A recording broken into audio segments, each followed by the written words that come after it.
Ito na nga yung pinakamagandang staycation place na napuntahan ko rito sa province namin. So guys, this is Cabins by the Generals located at Barangay Tumbaga 1, Sariaya, Quezon Province. So yun nga mga mare, napakasaya talaga namin dito sa pinag-staycation na namin at hindi nga talaga namin in-expect na mag-enjoy kami kahit kami lang dalawa. Sabi ko pa nga sa kanya, baka naman naway mo pa ako, dadalawa na tayo. Dahil nga talaga nag-enjoy naman ako dito sa cabin na to, ibibigyan ko kayo ng tour. Pasok nga pala namin ang kapatid ko ay napakaganda na agad ng bungad sa amin dahil gabi kami pumunta. Tingnan nyo naman, may paila pa ang swimming pool. Pasok nga pala namin sa loob, napawamagad kami ng kapatid ko kasi napakaganda talaga ng vibes dito. Air condition na nga pala ang loob nito, kaya masasabi ko hindi kayo mainitan dito. Meron nga pala sila ditong free wifi at free use of karaoke hanggang mapause kayo. Meron nga pala rin sila ditong PS5, maglaro kayo hanggat mamalo yung mga mata nyo. At syempre, ang kanilang 65 inches smart TV na pwede nyo panoorin ng Netflix, YouTube, Prime Video at many more. Tingnan nyo naman ang parte na to para sa mga coffee lover dyan na talagang may pakape pa sila. Hindi nga pala kayo mabobore sa cabin na ito dahil bukod sa PS5 at karaoke, napakarami ding board games na pwedeng paglibangan. So ito nga mga mare yung napakaganda nilang dining. Tapos ipapakita ko rin ng TV.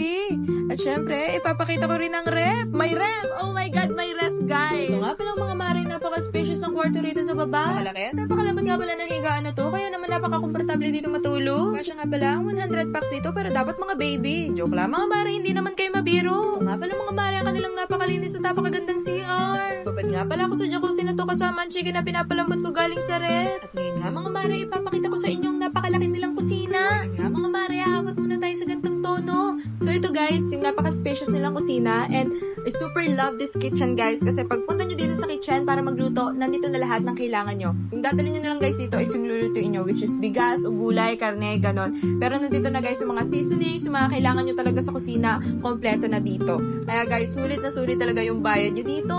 So ito nga pala ang itsura ng interior na to mga mare. Ito naman nga ang itsura ng higaan sa taas. Napakalaki at napakalambot nga rin pala ng higaan na to kaya napaka-komportable matulog. Tingnan nyo naman kung gaano kaganda ang cabin na to mga mare. Nga mga mare, babalik na ako sa normal ko na tono. So, tatlo yan guys na cabin ng magkakatabi. Hindi pa sila tapos. And mapapansin nyo, nasan yung pool nila? Yung pool nila is nasa likod. And balang araw guys, pag natapos na yan, haharangan na yan guys. So, ayun, tatlong cabin yan na magkakatabi. And nandito kami sa dulo. Hello guys, good morning. Inumaga na tayo sa pag-voiceover. Anyways, guys, ang sarap ng gising namin kasi kung ganyan namang view, kung ganyang, ay naku, kung ganyan yung bubungad sa inyo sa umaga, hindi pa ba kayo marerelax? Hindi pa ba gaganda yung gising nyo? All I can say guys is talagang nag-enjoy kami ng kapatid ko sa staycation na to. Super sulit, super saya, super worth it guys. Everything is so perfect sa staycation na to. Everything guys. So, kayo guys, kung naghahanap kayo ng place for your staycation, especially this February guys ha, you can get 20% discount using my code. And ayan guys yung code ko. Yay! My discount! Ayun lang guys. Babush! See you!